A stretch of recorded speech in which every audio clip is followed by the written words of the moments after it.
Non mais il meurt pas Neo à la fin. Mais si, il meurt. Non, il meurt pas du tout. Bah, il fait quoi alors? Je sais pas, il doit peut-être se réincarner, je crois. Passe-moi le N'importe quoi, la réincarnation. Ça n'existe pas ça. Bien sûr, ça existe. Ah d'accord. Bah oui. Tu crois encore à ces trucs-là, toi? Bah évidemment, je connais quelqu'un qui l'a déjà fait. Et si tu pouvais te réincarner, tu te réincarnerais en quoi, toi? À moi, en culotte d'Emma Watson. Oui, c'est une bonne idée. Mesdames et messieurs, chers parsekiens, bienvenue sur 12 Parsec, la chaîne de l'à peu près. Il fait 45 degrés dans la pièce, j'ai pas la clim, je peux pas ouvrir la fenêtre qui est juste devant moi, sinon il y a le bruit de dehors. J'ai la lumière dans la tronche, donc je vais transpirer à mort. Ne vous étonnez pas si je change 4 fois de t-shirt dans la vidéo. Aujourd'hui, on continue de parler d'une des plus grandes sagas de cinéma de science-fiction de ces 30 dernières années, avec le 3e volet de la saga, Matrix Revolutions.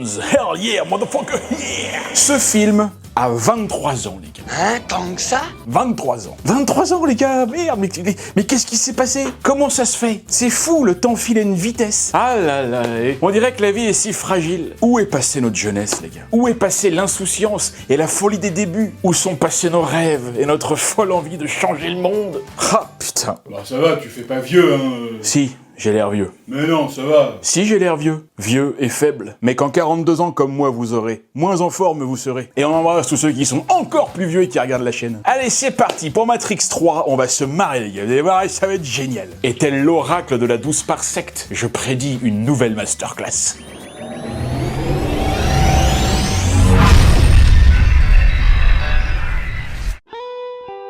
Yann a 42 ans.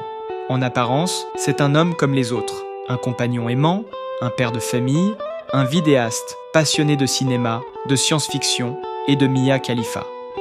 Mais derrière cette façade tranquille se cache une véritable obsession. Une obsession froide, métallique, aimantée. Depuis plusieurs années, Yann ne vit que pour une seule chose, les displays. C'est pas juste une affiche, c'est une présence. Quand je rentre dans la pièce, je les regarde, ils me regardent et on ressent quelque chose, il y a une connexion. On se comprend. Dans son salon, dans son bureau, dans le couloir, dans les toilettes, Yann en a mis partout. Chaque mur de la maison est devenu un sanctuaire. Chaque pièce, une exposition permanente. Mais pour sa compagne, la situation est devenue invivable. Il y en a 7 dans le salon, 5 dans la chambre, 3 dans la salle de bain et 2 dans les toilettes. À un moment donné, c'est bon, j'ai envie de vivre dans un appartement normal. On n'est pas au rayon poster d'une convention Star Wars. Chaque matin, le rituel est toujours le même. Avant même de boire son café, Yann consulte les nouveautés sur le site internet. Cinéma, jeux vidéo, musique, sport, séries télé. Plus de 2 millions de possibilités s'offrent à lui. Alors, il scrolle, il compare, il hésite, puis il craque. Encore. Non, moi ce que je trouve sympa, si vous voulez, c'est que c'est hyper facile à accrocher. Il n'y a pas besoin d'outils. On a juste une feuille à coller sur un mur, ensuite on colle un aimant, et après on fixe le display et c'est tout. Et du coup, on peut changer et mettre ce qu'on veut, et comme ça, bah voilà, on peut changer notre déco sans arrêt, quoi. Mais c'est la nuit que la situation devient encore plus inquiétante. Mais qu'est-ce que tu fais là? Bah rien. Putain, tu regardes encore des displays? Bah non, mais je regarde les nouveautés. Mais il est 3h du matin. Bah oui, mais c'est justement à ce moment-là que le jugement est le plus pur. Pourtant, Yann refuse de parler d'addiction. Pour lui, les displays ne sont pas un problème, ils sont une solution. Mais cette fois, Yann a un argument imparable.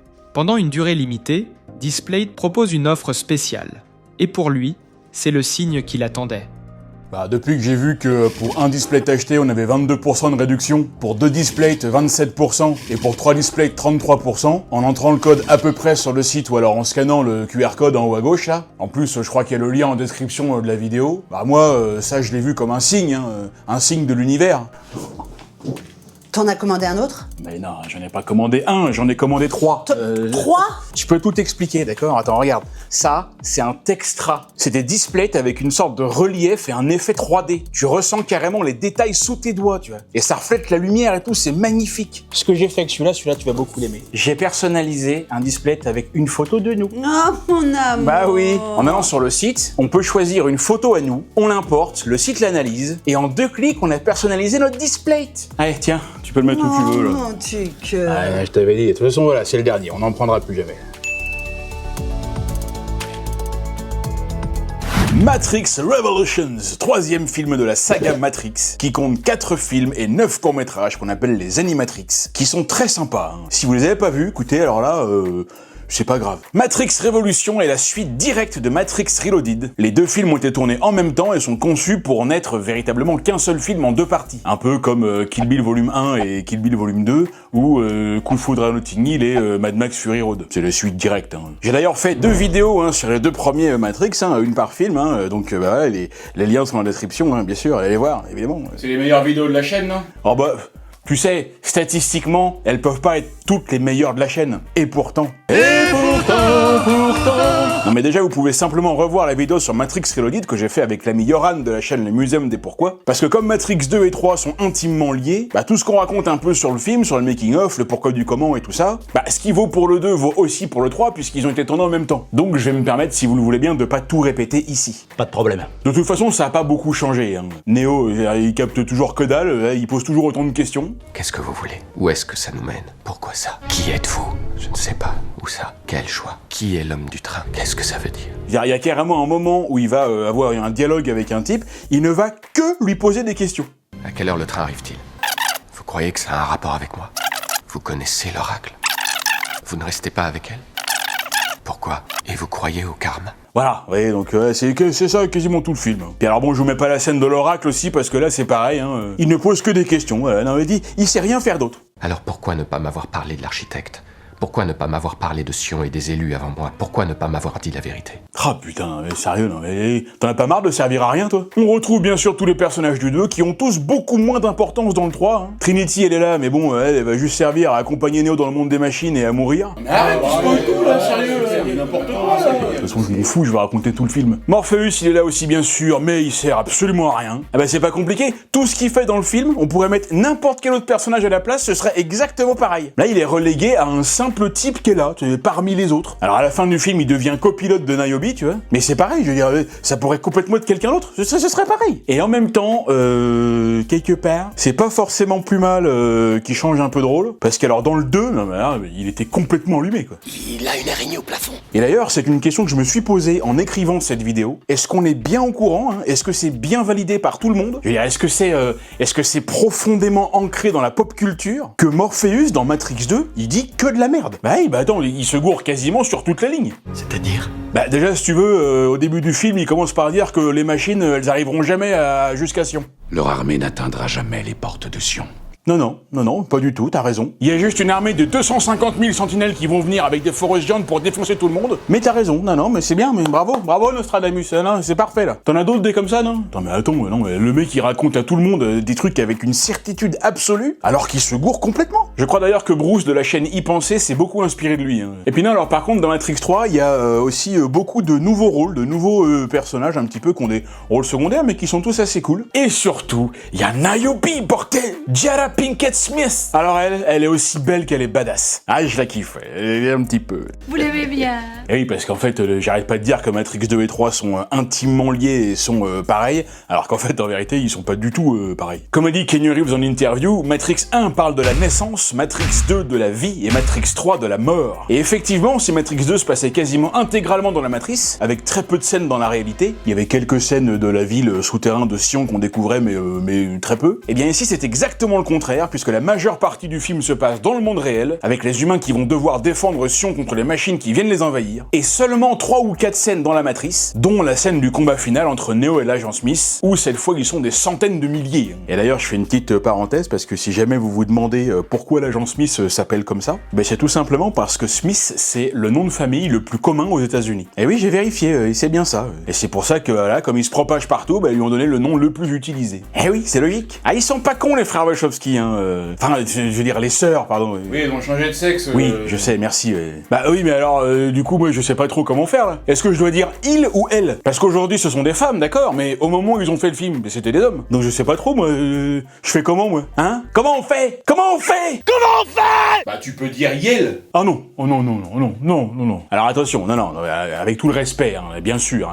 Dans les commentaires aussi, commencez pas à raconter vos conneries, là, je vous connais. Mais non, je me vois pas dire Yel pendant 40 minutes de vidéo, parce que sinon, Bah déjà, vous allez tous vous foutre de ma gueule. Enfin voilà, il y aurait plein de trucs à analyser, on le sait bien, Matrix est connu pour ça. On en parle un peu d'ailleurs dans nos 2 autres vidéos. La liberté, le choix, le contrôle, la réalité, le rêve, le destin, l'amour, la foi, le sacrifice. Et c'est vrai que tout ça, j'en ai rien à foutre. Non mais je préfère vous le dire tout de suite, voilà. Si vous êtes venus pour entendre de grandes analyses et de belles paroles, non, pas là, non. Non, pas là, non. De toute façon, j'avais déjà dit dans ma première vidéo sur Matrix que c'était n'importe quoi. Ensuite, j'ai redit dans la vidéo sur Matrix 2 que c'était vraiment n'importe quoi. Et là, je vous le redis, cette fois je le dis, je le fais, c'est vraiment complètement n'importe quoi. Et j'irais même jusqu'à dire que c'est nul. Voilà, c'est nul. Attention, notez bien que je dis pas je n'aime pas, hein. Je dis bien c'est nul. Non, mais la nuance est importante. Allez, on lance le film. Et le générique de la mort qui tue. Ah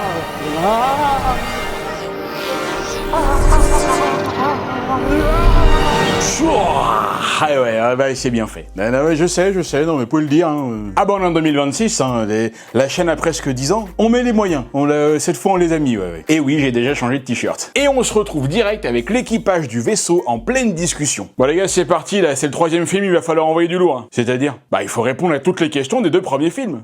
Question de merde. Bah oui, je sais bien, mais personne n'a rien compris à l'histoire, donc faut bien qu'on donne quelques explications quand même. Et vous en avez, vous, des explications? Ah non, j'en sais rien, moi j'ai rien compris non plus. Bah pourtant c'est hyper simple, hein, je vois vraiment pas ce que vous comprenez pas. Bah vas-y, explique. Non. Ah putain, ça y est, non mais ça y est, ça commence, il est tout de suite. Morpheus, il fait son vieux mystérieux, là. Tu parles, il veut pas expliquer parce qu'il ne sait pas plus que les autres. Personne n'a rien compris à ce qu'il fallait faire. En fait, la trilogie Matrix, si on prend le film 1, 2, 3, à la fin du premier film, on comprend à peu près de quoi ça parle. Et à la fin du deuxième film, on se rend compte qu'en fait, on n'a rien compris du tout de quoi ça parle. C'est-à-dire qu'à la fin du 1, tu te poses des questions. À la fin du 2, tu comprends plus les questions que tu t'es posées. Et vous allez voir qu'à la fin du 3, le message final, ce sera, en fait, vous comprenez ce que vous voulez, voilà. Ah mais c'est ça, c'est tout, mais c'est tout, voilà. Je veux dire, tout ça pour ça. Sérieux, non mais des Wachowski, mais allez vous faire foutre. Et on retrouve Neo toujours dans le coma, parce qu'à la fin du 2, il a arrêté les sentinelles avec la force, et ça l'a complètement vidé. Et on a aussi Bane, hein, qui était, si vous vous souvenez bien, le seul survivant du crash d'un autre appareil. Et on se rappelle aussi, bien sûr, que l'agent Smith avait pris le contrôle de Bane, ce qui veut donc dire que ce n'est pas Bane qu'on voit ici, mais bien l'agent Smith qui est arrivé dans le monde réel. Et là, il se passe un truc très chelou. Neo, qui n'est pas connecté à la matrice, hein, là il est pas assis dans un siège avec le câble qui lui rentre dans la nuque là, et bah il a la même activité neuronale que quelqu'un qui est connecté. Mais comment c'est possible? Ah bah j'en sais rien moi, écoute, je sais pas, le film vient de commencer, est-ce que c'est peut-être parce qu'il est l'élu, tu vois, et il peut faire des trucs de ouf? Pas mal. Et effectivement, on retrouve Neo qui se réveille, comme dans les 2 autres films Matrix d'ailleurs. Dans le 1, on le découvre en train de dormir et il se réveille sur son clavier d'ordinateur. Dans le 2, il se réveille dans les bras de sa dulcinée. Et dans le 3, il est avec une drôle de petite fille. Et Neo se retrouve donc dans ce qui a l'air d'être une station de métro, la station Mobile Avenue. Mobile étant, comme chacun le sait, l'anagramme de limbo, qui veut dire les limbes, un endroit entre la vie et la mort. Neo se trouverait donc dans un endroit entre la matrice et la réalité. Ah non, ça n'a pas recommencé. Ah non, je te préviens, tu refais pas ça. Et là, la petite fille qui s'appelle Sati dit à Neo qu'elle attend un train qui va l'emmener dans la matrice, mais que Neo n'aura pas le droit de venir parce que l'homme du train ne le laissera pas monter. Mais qui est cet homme du train? Mystère. Bah c'est le contrôleur en fait. Ah, c'est juste le contrôleur. Bah oui, il te laissera pas monter, t'as pas de billet. Bah oui, mais il a pas de billet, il pourra pas monter. Il est sacrément con lui. T'es sacrément con toi. Et on retrouve direct Morpheus, Trinity et Séraphin qu'on a découvert dans Matrix Reloaded. Et là ils arrivent devant une personne qui se présente comme étant l'oracle. Mais le problème, c'est qu'elle ne ressemble pas du tout à l'oracle tel que Morpheus et Trinity l'ont connu dans les 2 premiers films. Là, elle a complètement une autre gueule. Et ça, c'est chelou. Pourquoi vous avez cette gueule-là? Bah, j'ai la gueule que je veux, qu'est-ce qui t'arrive, toi? Je suis l'oracle, je fais ce que je veux. Si j'ai envie de changer de gueule, je change de gueule. Oui, mais pourquoi celle-là? Quoi, ma gueule? Qu'est-ce qu'elle a, ma gueule? Quelque chose ne va pas? Elle ne te revient pas? Non, mais si, non, mais elle est très bien, c'est pas ça le problème, mais si vous voulez... Elle est moche, elle est gentille, mais elle est moche. Mais bien sûr que non, elle est pas moche, elle est super, Marie-Alice. Bon, en fait, comme vous le savez certainement, notamment parce que j'en ai dit un petit mot dans la vidéo sur Matrix Reloaded, si ce n'est pas la même actrice qui joue l'oracle dans Matrix 3, c'est tout simplement parce que Gloria Foster qui jouait l'oracle dans Matrix 1 et 2 est malheureusement décédée entre les tournages du 2 et du 3. Les Wachowski ont donc été obligés de changer de comédienne, et ils ont choisi justement l'une des meilleures amies de Gloria Foster, ça c'est plutôt cool, Marie-Alice, voilà, qui avait déjà joué d'ailleurs avec Laurence Fishburne au théâtre quand il avait 10 ans, elle jouait sa mère. Eh, c'est fou, lui, le monde est petit. Après, si ça se trouve, ça c'est un coup des machines. Marie-Alice, hein. Ça, ce sont deux prénoms que j'aime beaucoup. Je sais pas pourquoi, mais pour moi, les Marie et les Alice, ce sont forcément de jolies filles. Dites-nous en commentaire, hein, d'ailleurs, mesdames, hein, s'il y en a qui s'appellent Marie ou Alice, combien vous vous mettez sur 20? Honnêtement, hein, Et puis les mecs aussi, d'ailleurs, hein, si vous êtes en couple avec une Marie ou une Alice, combien vous lui mettez sur 20? Et aussi, pour que ce soit équitable, si jamais il y a des gens qui s'appellent Benoît, Jean-Jacques, Rémi, Pascal, Thibaut ou Denis, ne vous mettez pas de notes, hein, parce que là, clairement, vous êtes obligatoirement en dessous de 5. Et si, comme moi, vous vous appelez Yann, bah là, ne vous mettez pas de notes non plus, parce que voilà, il n'y aura jamais de notes assez hautes. Bon, l'oracle a dit à Morpheus et Trinity que Neo, il est coincé quelque part entre la matrice et le monde des machines, le monde réel, quoi, et qu'il faut qu'il se grouille d'aller le chercher, parce que sinon il va se faire attraper par l'homme du train. Et l'homme du train, il travaille pour quelqu'un qu'on connaît bien, quelqu'un qui a beaucoup de charisme et qui adore aussi balancer plein d'insultes en français. C'est 12 par sec? Mais non, pas du tout. Ah oui, oui, c'est le mérovingien. Le mérovingien, putain. T'es con, toi. Putain, il en rate pas une, Morpheus, hein. Franchement, heureusement qu'il va pas avoir un grand rôle dans le film, parce que là, il part très mal. On retrouve Neo et Satie, qui discutent toujours depuis tout à l'heure. Satie, qui est jouée par la jeune Tanvir Ki Atwal, qui a seulement 9 ans et qui est toute mignonne, hein. Elle est adorable. Je me demande à quoi elle ressemble aujourd'hui. Elle a bien dû grandir, hein. Enfin, j'espère pour elle. Alors, on va regarder. Donc, Tanvir Ki Atwal.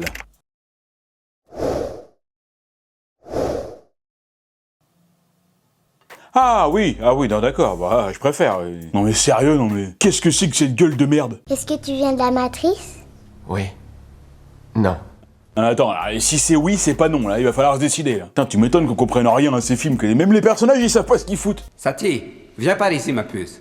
Laisse ce pauvre homme en paix. Ah, bah putain, dis donc, c'est maintenant qu'ils se réveillent, les parents. La petite, ça fait 20 minutes qu'elle parle avec un inconnu qui dort par terre dans le métro. Il aurait carrément pu l'enlever, tu vois. Et les parents, ils sont juste là et ils se sont pas inquiétés. Ah, ça, c'est bien les Indiens, ça, hein? Ouais, non, mais bien sûr. Mais d'ailleurs, qu'est-ce qu'ils foutent là, eux aussi, là? Pourquoi ils sont pas dans la matrice? Eh ben, c'est tout simplement parce que lui et elle, ce sont des programmes informatiques. Et figurez-vous, mes petits amis, que ces deux programmes, eh ben, ils sont tombés amoureux. Et ils ont eu un enfant.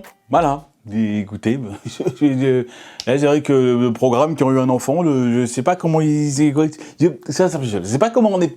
Je sais pas. T'as pigé, toi? Moi, pas. Non. Et le problème, c'est que quand on crée un programme informatique, on le crée dans un but. On le crée pour qu'il ait une fonction précise. Si un programme n'a pas de but, comme la petite Satie là, qui est une enfant, et qui n'a pas de but précis, hein, à part faire des caprices et passer son temps à faire chier le monde, bah elle doit être supprimée. Et ses parents vont voir le mérovingien pour lui demander s'ils peuvent la garder. Et du coup, là, on vient de découvrir que deux programmes peuvent tomber amoureux. D'accord, tout à fait, écoutez, bien sûr. D'ailleurs, lui, il s'y connaît en amour, lui. Vous êtes amoureux, ça se voit. Ah bon? Tu trouves que ça se voit qu'il est amoureux, là? Putain, mais il a littéralement zéro expression, là. On dirait un poisson rouge qui essaie de se rappeler de ce qu'il a fait il y a 2 secondes. Voilà, Neo dans toute la saga Matrix. Ah bah tiens, le train arrive justement. En voiture tout le monde, là, allez! Et moi, le vieux Neo, là, il fait style de rien, là, il espère qu'il va monter sans problème. Hey! Votre billet, là? Alors justement, oui, c'est parce que par rapport à ça, il dit, ouais, en fait, je l'ai pas... Non, ferme-la, là, et c'est pas de m'embrouiller. T'as pas de ticket, tu montes pas. Mais c'est l'Indien, là, il me l'a chouré, l'enfoiré, là. Ah non, mais moi, je le connais pas, hein. Ah là, j'hallucine, le salaud de traître. Il ne faut jamais faire confiance à l'Indien, les gars! Et PAM! Dans ta face, enfoiré! T'as qu'à avoir un billet, c'est tout. Et là, c'est bizarre parce que normalement, Neo, il est hyper fort. Il a des pouvoirs de ouf. Dans la matrice, le mec, c'est Son Goku. C'est Saitama. Et en plus, maintenant, dans la réalité, il a aussi réussi à utiliser ses pouvoirs. Donc normalement, il devrait être hyper balèze. Mais là, par contre, non, il se fait dégommer en un seul coup par un pauvre contrôleur. En plus, le type qui ressemble à rien, là, tu sais, on dirait un vieux poivreau pourri. Bon, après, le gars, là, c'est pas n'importe qui non plus. C'est quand même l'acteur Bruce Spencer. Ouais, et alors?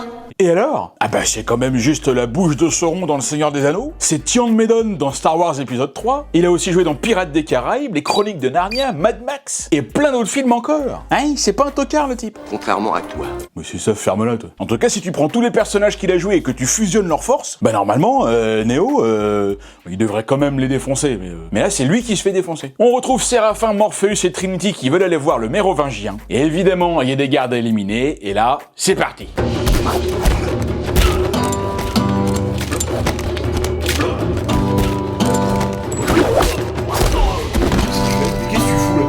Quoi? Mais qu'est-ce que tu fous là? Bah je fais l'ambiance quoi, t'entends pas la musique derrière là? Mais c'est pas de la guitare, c'est des tam-tams. Oui mais j'en avais pas, j'ai demandé à tous les voisins, il y a personne qui en avait donc je fais ce que j'ai. Non mais range ça parce que... Dis donc Séraphin il envoie du lourd là, il a rien à envier à Jet Li hein. Oui parce que c'est Jet Li qui devait jouer le rôle au départ. Mais bon finalement il a pas accepté, il a dit non parce que mais, on en a déjà parlé de tout ça. Peut-être qu'il y en a qui s'en rappellent pas. Ah bah oui, bah, justement ils ont qu'à aller revoir ma vidéo sur Matrix 2. Et non tu fais un peu trop de pub pour tes anciennes vidéos là. Bah non. Ouais, si, franchement, c'est relou, quoi. Bah oui, mais non, c'est normal aussi, attends. Toutes mes anciennes vidéos, si je ne les défends pas, qui le fera? Allez, on va voir un petit peu ce que...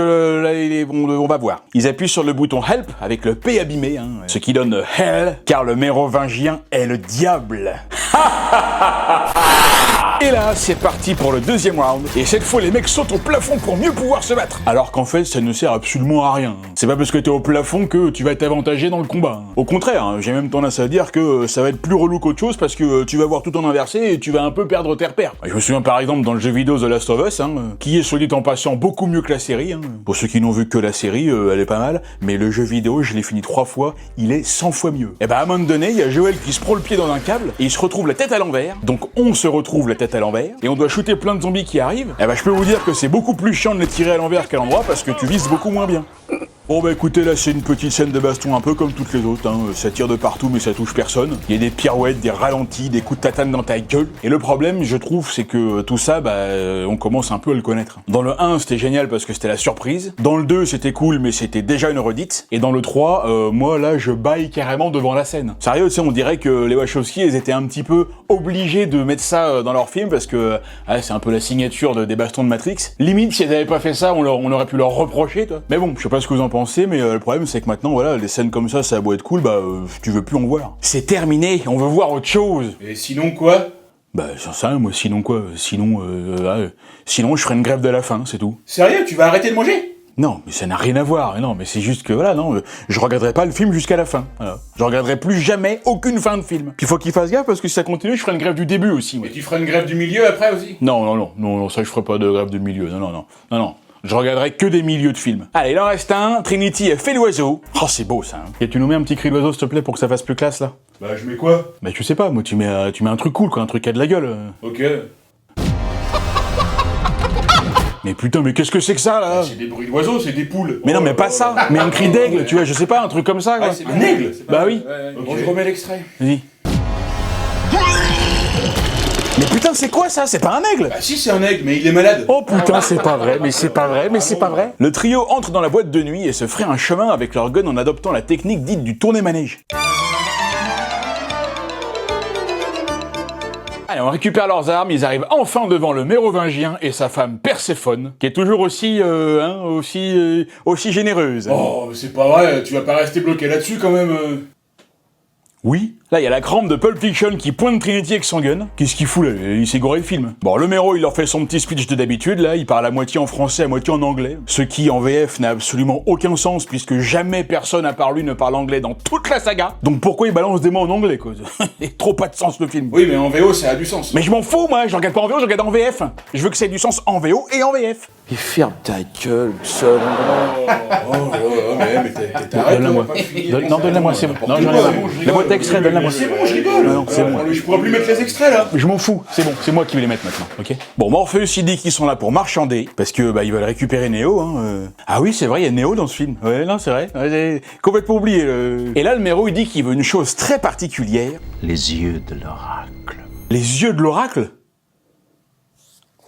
Oh putain, mais c'est pas vrai, non mais t'as changé les boutons quoi? Oui, j'ai changé. C'est lequel là? C'est le rouge. C'est le rouge? Ouais, bon, c'est relou les gars.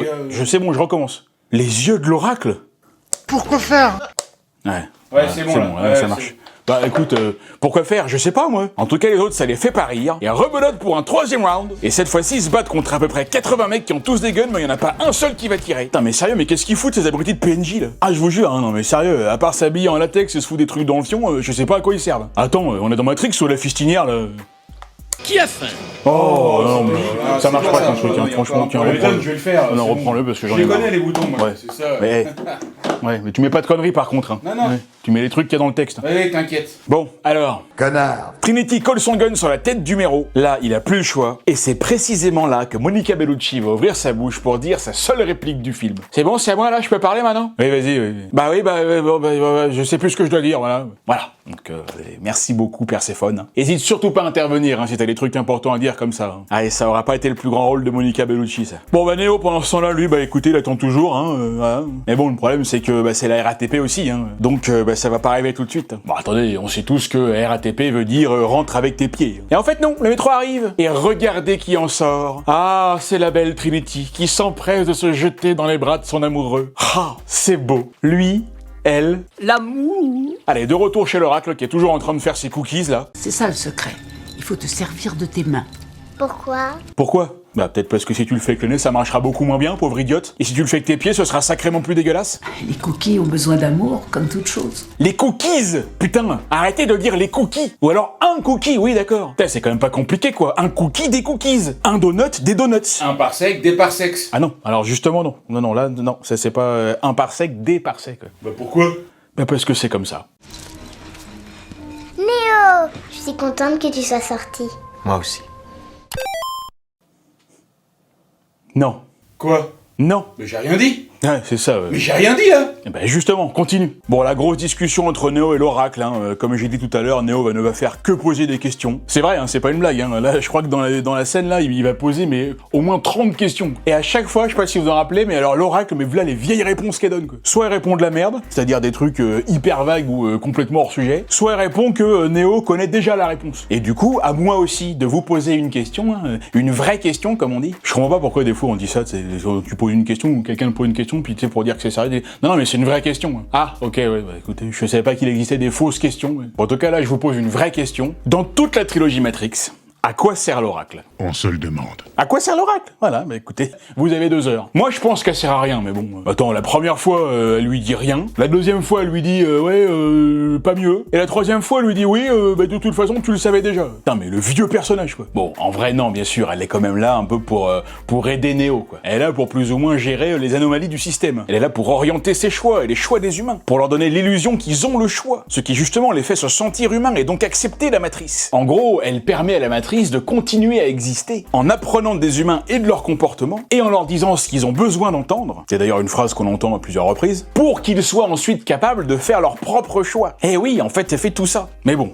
moi je trouve quand même que ça sert à rien. Bon, elle dit quand même à Néo que là il va devoir passer en mode élu et affronter Smith, parce que sinon l'autre non seulement il va détruire la matrice, mais aussi le monde réel. Donc là mon Néo, il va vite falloir que tu te sortes les doigts parce que t'as un méchant à éliminer et une guerre à stopper. J'ai dit vite, qu'est-ce que tu fais encore là? Tu veux un café? Mais toi le fiou merde! Parce que là Smith, ça y est, il est réveillé là. Et là il est arrivé dans le monde réel. Et Néo aussi, c'est parti là. On va enfin pouvoir passer aux choses sérieuses. J'ai besoin de temps.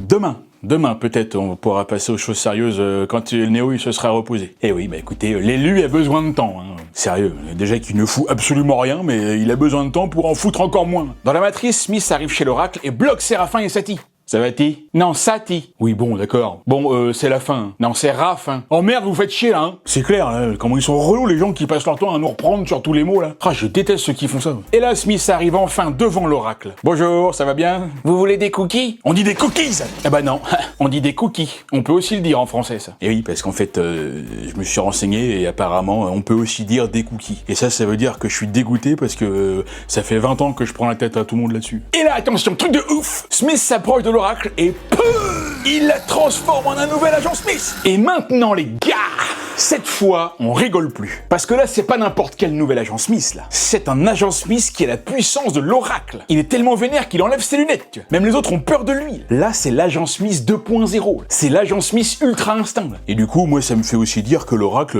en fait elle est complètement bidon. Et c'est carrément laissé faire quoi. Voilà, elle a même pas résisté, elle s'est fait absorber comme ça. Bah oui, écoutez, moi vous m'enlèverez pas l'idée qu'elle est complètement bidon. Ben il est interrogé mais il dit qu'il se rappelle de rien. Pas même pourquoi il s'est fait ces énormes coupures sur le bras là. À moins bien sûr que je n'ai pas été moi-même. Mais si je ne suis pas moi, alors qui suis-je? Mystère. Mais non, pas mystère, absolument pas. On sait très bien qui tu es. Tu es Rick Hunter. On retrouve maintenant le commandant Locke qui dit à ses supérieurs que les machines arrivent et qu'elles vont tout défoncer. Attends, pause. Mais qu'est-ce que c'est que cette espèce de conseil là, de jury à la con là? Mais c'est quoi ces accoutrements? On est à la Fashion Week ou quoi? C'est comme ça qu'on s'habille dans le futur? Alors à moins que ce soit des gens qui travaillent en fait dans des salons de hippie ou de l'ésotérisme, tu vois. À mon avis, elle vend des pierres qu'elle a trouvées par terre pour aligner ses chakras. Elle doit faire des colliers porte-bonheur avec ses cheveux tout dégueulasses là. Elle lit l'avenir dans des cartes Pokémon. Et lui, il fait ton thème astral en analysant la position des boulons du moteur de sa vieille 4L. Et lui là, vu comment il regarde les autres, là il a l'air de se poser des questions là. À mon avis, eux, c'est tous des bons gros charlatans là. Bon, dans les tunnel, il y a toujours l'équipage du vaisseau là, du Hammer, qui est paumé, qui cherche un plan pour rentrer à Sion. Ils arrivent à redémarrer le Logos, et ça c'est une bonne nouvelle. Et là, il va se passer un truc complètement ouf. C'est peut-être le truc le plus incroyable de toute la saga, tu pensais même pas que ça pourrait arriver même dans tes rêves les plus fous. Neo arrive, et il dit ça. Je sais ce que j'ai à faire.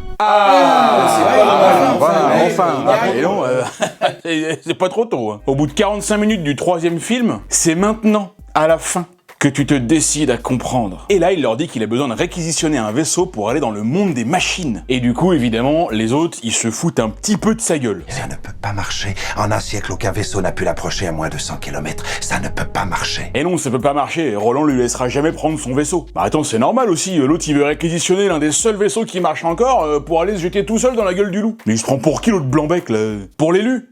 Il peut prendre le mien. Mais pour l'amour de Dieu, Niobe! Je vais piloter ton vaisseau. Oh la vache, elle est géniale, elle est géniale. Elle est belle, elle est intelligente, elle est badass, elle sait piloter des vaisseaux. Elle est parfaite. On retrouve Bane qui est en train de se faire soigner, sauf qu'il a pas envie. Et là, il tue sa collègue, le salaud. Alors lui, c'est le traître du film. Lui, c'est pas compliqué, on l'a compris, il va falloir vite lui régler son compte. Allez, Trinity est prête pour partir avec Neo. Petit dialogue, petit moment intime entre nos deux amoureux. Je ne sais pas. Moi je sais. Tu crois que tu ne reviendras pas. J'ai peur, Trinity. Mais vas-y, lui dis pas que t'as peur, fais le bonhomme. Il m'a fallu 10 minutes pour mettre une seule botte. Bah et donc, pourtant, c'est pas compliqué de mettre une botte, hein. J'ai dit aux Mérovingiens que j'étais prête à tout donner, à renoncer à tout pour toi. Sais-tu ce qui a changé ces 6 dernières heures? Non. Rien. Pourquoi tu le dis alors Oh, mais c'est bon, t'es relou, là, t'as fini, là. T'es chiant, là, vraiment. Eh ben, je commente le film, c'est tout. De toute façon, je fais ce que je veux, c'est ma chaîne. Bon, allez, faut dépêcher, là, y a plus le temps, là, allez. Mais Neo et Trinity prennent le temps. Ils s'offrent encore le temps de s'offrir des détours du côté de l'amour. Ouais, c'est bon, faut y aller maintenant, là, c'est chiant, là. Y a des gens qui vont mourir, là. Neo sert une bonne pince bien franche à son ami, son mentor, son frère, Morpheus, le charlatan. Enfin, ça, c'était dans le 2 que c'était un charlatan. Dans le 3, c'est plus un charlatan puisqu'il sert plus à rien. Petit regard de Trinity à Morpheus. Même pas un petit au revoir, tu vois, un petit bisou, tu vois, je sais pas, non mais quand même, attends, après tout ce qu'ils ont vécu, après tout ce qu'ils ont traversé, toutes les épreuves qu'ils ont traversées ensemble. After all they've been through. Eh ben dites donc. Allez, c'est parti. C'est ici que leurs chemins se séparent. Au revoir mon bébé. Au revoir mon amour. Allez hop, on y va, en route pour l'aventure. Et tout de suite un premier problème, le vaisseau ne démarre pas. Évidemment, puisque c'est une femme qui conduit. Mais ça n'a rien à voir, t'as dit tout à l'heure que Niobe elle savait hyper bien piloter. Oui, non mais ça n'a rien à voir, c'est Niobe, je veux dire Niobe. Elle est parfaite. Trinity va voir ce qui se passe, et coucou c'est moi. Et oui, Ben est là, bonjour. Et non, car en fait c'est moi l'assassin. Ah ouais. Et tiens, en pleine gueule. Neo arrive, Ben lâche Trinity, il chope un gros gun, et Neo est foutu. Et là, il y a un truc très étrange, c'est que Bane s'adresse à Neo en l'appelant Monsieur Anderson. Monsieur Anderson. Eh oui, mais c'est bizarre, parce que normalement, il y a qu'une seule personne qui l'appelle comme ça. C'est l'agent Smith. Ça se peut pas.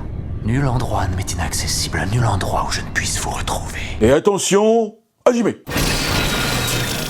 Alors, cette baston n'est pas franchement incroyable, hein, c'est dommage. Quand on sait que Keanu Reeves s'est entraîné pendant des mois aux arts martiaux, en plus la lumière clignote donc on voit pas grand chose, hein. Procédé bien pratique pour permettre aux acteurs de ne pas avoir à trop en faire. Et là, Bane va faire un truc de ouf. Il prend un câble et il a cramé les yeux de Neo. Ah là là là, c'est la boulette. Ah bah maintenant il va beaucoup moins bien voir forcément, hein. Il a les yeux complètement cramés. Neo est devenu aveugle. Et oui. Et en même temps, je trouve que ça lui donne un bon petit style aussi, hein. Vous trouvez pas? On dirait une sorte de masque un peu de super-héros là, ça a de la gueule un peu. Bon, un super-héros aveugle, mais bon, c'est pas grave. Et attendez, Daredevil il s'en sort très bien, hein. Le pilier de la roche dans Demon Slayer, lui aussi il est aveugle, n'empêche qu'il sait faire ça.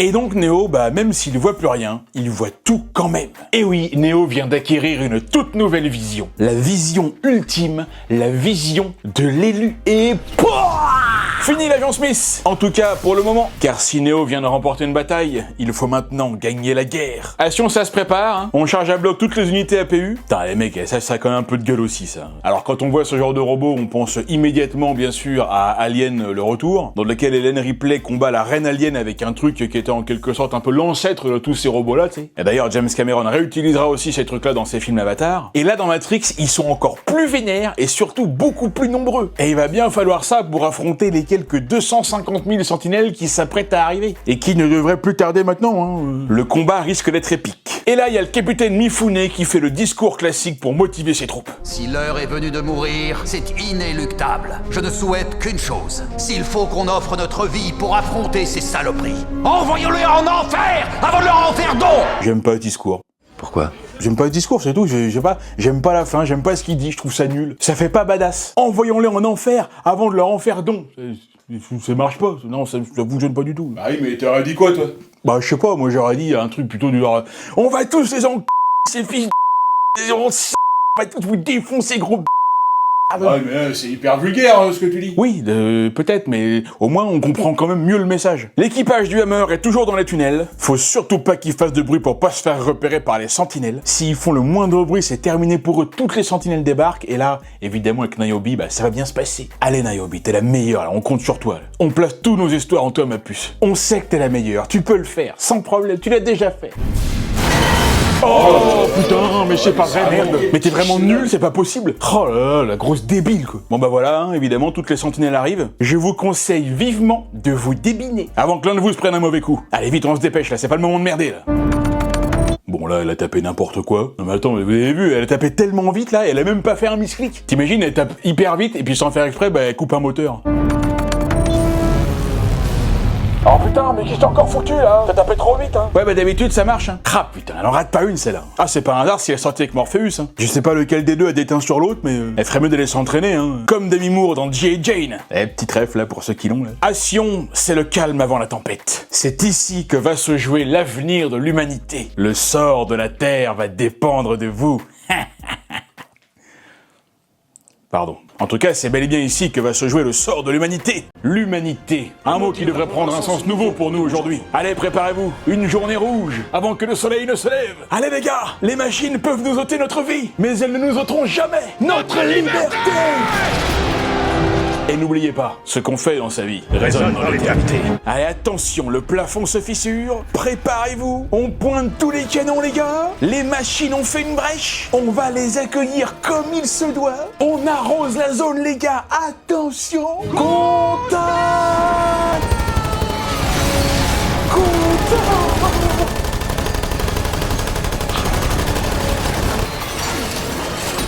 Alors là les gars, c'est un truc de malade mental, c'est un truc de ouf, ça mitraille de partout dans tous les sens, c'est absolument génial. Toute cette séquence qui va durer bien longtemps en plus est absolument hallucinante et surtout je peux vous jurer qu'elle n'a pas pris une ride. Les effets spéciaux sont dingues, je vous jure, le film a 23 ans et ça se regarde encore hyper bien. Les sentinelles sont hyper bien faites, hyper vénères, hyper rapides et surtout, elles sont beaucoup trop nombreuses. Il y en a des milliers et des milliers. Ça fait un peu comme un essaim d'insectes là qui arrive pour te piquer le cul. Regardez ça, elles sont beaucoup trop nombreuses.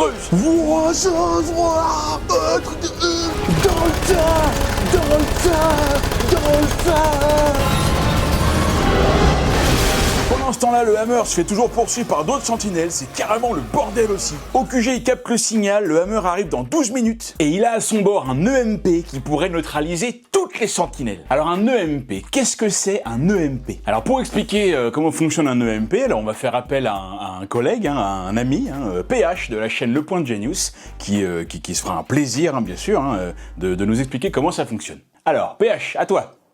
Est-ce que tu pourrais nous expliquer comment fonctionne un EMP, s'il te plaît? Il veut nous entendre. PH? Si tu fermes ta gueule, tu diras que ça va mieux aussi. On t'entend, hein? J'espère qu'il nous a pas entendu. Tu veux pas nous expliquer? Fais chier, ces vidéos de merde, là. Bon, bah écoutez, il veut pas, voilà. Je sais pas trop où il est, hein. Bon, des fois, il est peut-être pas là, hein, non plus, hein. C'est pas impossible. Hein, ouais. Je pense qu'on l'a bien niqué, là. On l'a bien niqué, là. PH! T'es là, je le savais. Reviens ici tout de suite. Ah ok, super, ouais. Bah, merci beaucoup pour le coup de main. Bon bah j'ai mis collé alors. Alors, EMP ou impulsion électromagnétique, c'est tout simplement une émission d'ondes électromagnétiques très rapides et de très forte amplitude qui peut détruire les appareils électriques et brouiller les télécommunications. Et voilà, c'est tout. Bah oui, bah écoutez, hein. Vous vous sentez plus intelligent maintenant? Ah bah de rien. Et donc évidemment, bah là, avoir un EMP, ce serait génial, mais ce serait à double tranchant aussi. Tu neutralises les sentinelles, d'accord, mais tu bousilles aussi tous les systèmes de défense des humains. Mais bon, foutu pour foutu, là on n'a plus vraiment le choix. Niobe et Morpheus en chient comme des malades, ils sont assiégés par les sentinelles. Et c'est là qu'on voit que Niobe, c'est un pur pilote, hein, il gère la fougère. Et franchement, là, quand j'ai revu le film, là, bah, je me rappelais plus à quel point elle était cool, quoi, tu vois, enfin, ça fait plaisir. Je pense, c'est pas loin d'être mon personnage préféré. Pendant ce temps, Locke, il est bien au chaud dans la salle d'opération, tu vois, tout va bien pour lui, hein. Non mais ça c'est les généraux, là, tu sais, les mecs qui commandent, eux ils donnent les ordres, mais tu sais, ils sont bien planqués dans un truc, ils risquent rien. Vous voulez un café? Ah oui, je veux bien, oui. Avec un petit nuage de lait aussi, ce sera très bien. Est-ce que vous voulez un petit gâteau à la cannelle? Oh, écoutez, allez, c'est pas très raisonnable, mais bon, c'est pas grave, je mangerai moins ce soir. Non mais voilà, super commandant, quoi. Tout le monde se fait défoncer, c'est la guerre mondiale, laisse tomber le bordel, il y a des centaines de morts. Et lui, il est bien au chaud dans son bunker. Ha!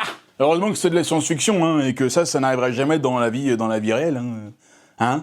Heureusement. Allez, ça sent la fin, là, il reste bientôt plus personne. Le capitaine Mifune est encore là, et il lâchera rien. Il ira jusqu'au bout. Allez, Mifune, à toi de jouer ma poule.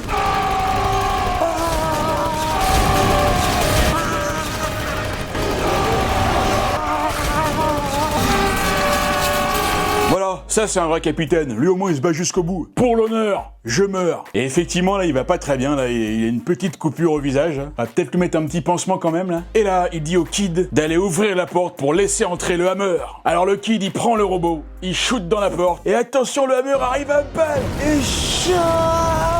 Link balance le MP et bla! Toutes les sentinelles sont grillées. Incroyable, ils ont réussi. Et tout l'équipage peut retrouver les autres. Link! Zi? Zi!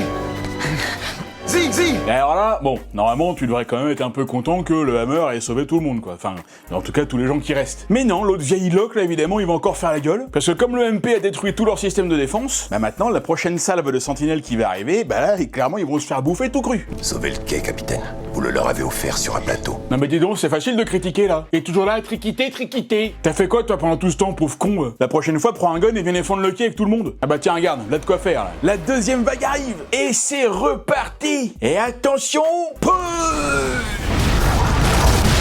et non, alors cette fois on fait tout exploser puis c'est marre. C'est bon, ils viennent de se prendre une branlée là, ils peuvent souffler un peu. Bon puis sinon il en est où l'autre Néo là? Alors lui ça fait une demi-heure qu'on l'a pas vu, alors là, qu'est-ce qu'il fout? On ne sait pas. Ah bah tiens là, avec Trinity, attention, ils arrivent bientôt à la surface. C'est parti.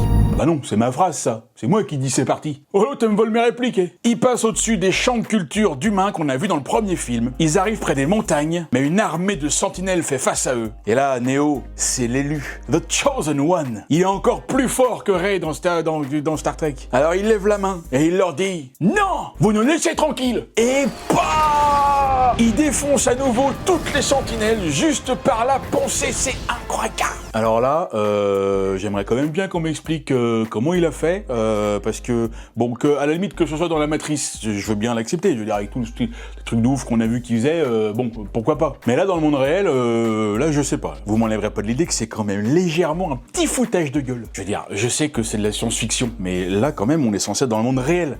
Donc tu vois, il devrait pas pouvoir faire ça, il devrait pas en être capable, donc ouais, c'est pas crédible ça. Par contre, les sentinelles qui volent, les machines de ouf et les champs de culture humains immenses, ça te choque pas ça? Oh, pas du tout, là, ça y a pas de problème, ça c'est complètement normal ça. Bon là, il y a trop de sentinelles, là, faut trouver un autre chemin là. Et alors Néo, vous savez par où il va passer? Oui, par en dessous. Mais non, par au-dessus. On en vient d'en dessous, raconte pas n'importe quoi toi. Ils montent donc dans la haute atmosphère, ils vont au-dessus des nuages. Et là, mes amis, incroyable, ils découvrent pour la première fois de leur vie le ciel bleu et le soleil, une vision de paradis. Il faut comprendre qu'à ce moment-là, il y a aucun humain en plusieurs siècles qui a jamais vu ce truc-là, quoi. Et franchement, cette petite aparté là qui dure que quelques secondes, bah, je trouve que c'est vachement joli, quoi. C'est très bien trouvé et c'est très bien amené. Ça contraste énormément avec le reste et c'est une très jolie surprise. Mais ça dure pas longtemps, ils redescendent tout de suite. Attention, le vaisseau n'a plus de jus, il tombe à pic.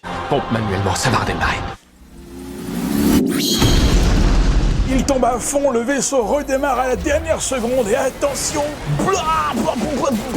ils se sont explosés la tronche là. Ah là, l'atterrissage, il était un petit peu hasardeux là. Et en même temps, c'est Trinity qui pilote. Hein. Non mais bon, moi je dis juste une chose, je dis que tout ça, ce serait pas arrivé avec Niobe. Et d'ailleurs, Trinity, elle est un peu mal en point là. Elle est transpercée de partout par des barres de métal. Et cette fois, Neo ne pourra pas la sauver comme il l'a fait dans Matrix Reloaded. Tu peux pas mourir. Ah si, elle peut.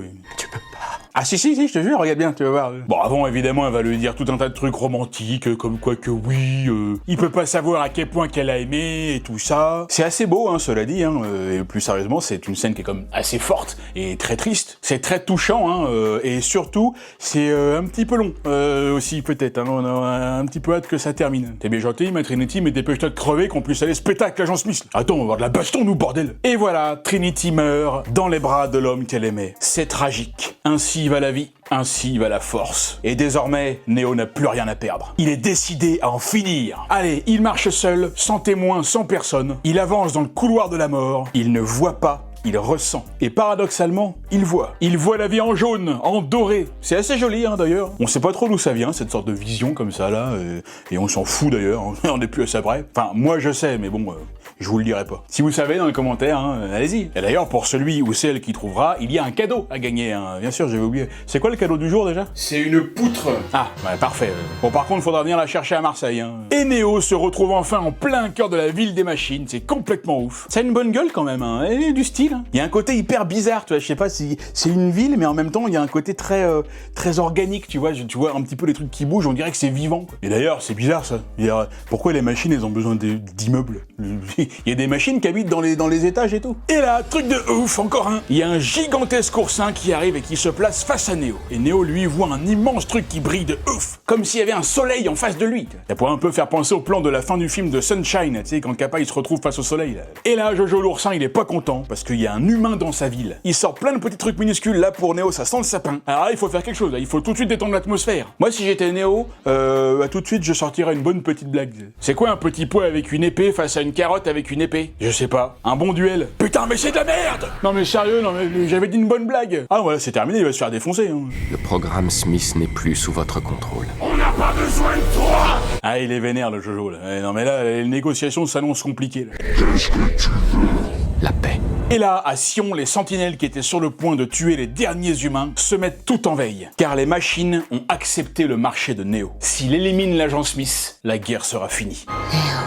Il se bat pour nous tous. Et c'est parti pour le duel final sous une pluie battante. Ah la vache, j'ai jamais vu une pluie aussi vénère que ça dans un film. À part peut-être dans le film Pluie d'enfer, hein. Je sais pas si vous vous souvenez de ce film. Pourquoi ils ont fait ce film? Vraiment, alors déjà, rien que le titre, tu te fous de la gueule du truc. Non mais attends, Pluie d'enfer, le concept c'est que, il pleut. Ça va être trop chaud. Et à la fin du film, c'est qu'ils achètent un parapluie. Neo se retrouve face à des milliers d'agents Smith, mais il ne va en affronter qu'un seul. Monsieur Anderson, heureux de vous revoir. Putain, comment ça doit être hyper relou de tourner dans des conditions comme ça, là, avec des litres de flotte qui tombent dessus. Et justement, dans le making-of, Keanu Reeves et Hugo Weaving, ils parlent de cette scène-là et ils disent que la pluie était tellement vénère qu'ils avaient même du mal à parler et à s'entendre. Ça finit ce soir. Allez, attention.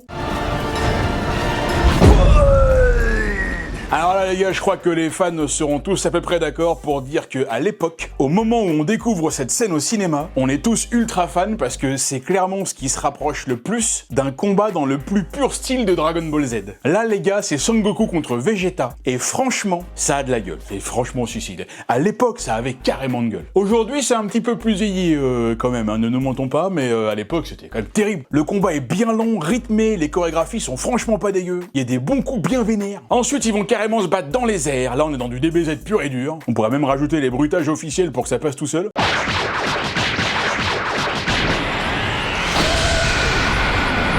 Franchement, je suis trop en kiff les mecs. Allez, Smith chope Neo, il va l'écraser sur le sol et...